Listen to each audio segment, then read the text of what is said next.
आज आम तैयारी करवा बांफ दिया मटर पानी। ये वर्षा पाग को आपको खाइले ठंडा एकाथरे डरिकी पलैब।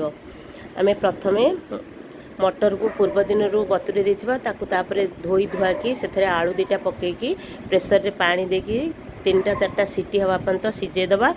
सीझीगला भितर आम सब ए पाखे जोगाड़ करवा कौन ना गोटे काकुड़ी की टिक टिक करके काटिदबा, टमाटो 2टा को काटिदबा, कंचा लंका धनिया पत्र ताकू काटिदबा, तापरे आंब कषिया अदा और कंचा लंका को भल भाव में छेचिकी रखिथिबा।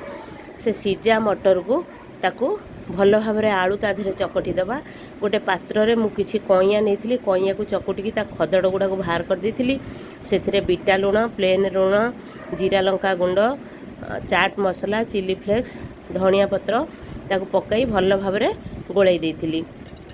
एपाखे गोटे बाउल रे मु किछि प्लेन लुण, बीटा लुण आ गोटे कंचा लंका को भल भाव में दली देथिली। आपण माने जदि राग खांती दलिबे, जदि राग न खांती ताहले स्किप करि परिबे। तापरे से जो सिझा मटर दिहरे मु किछि गोलमरच गुंड पकईथिली। बाउल दिहर को बाउल रे जेतिकी जगह हबो सेही अनुसार सिझा मटर दबा। सिझा मटर पानी देई ता देहरे पियाज, टमाटो, काकुड़ी, कंचा लंका और धनिया पत्र पकाइबा। तापरे से खट्टा पानी की दबा।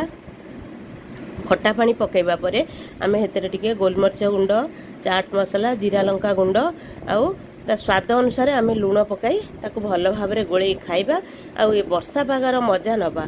जदि आपण माने एपर्यंत विजयलक्ष्मी किचन एंड एंटरटेनमेंट को लाइक सब्सक्राइब करना तेबे जल्दी जल्दी लाइक सब्सक्राइब कर देकी कमेंट दबा को जमा भूलिबे नहीं।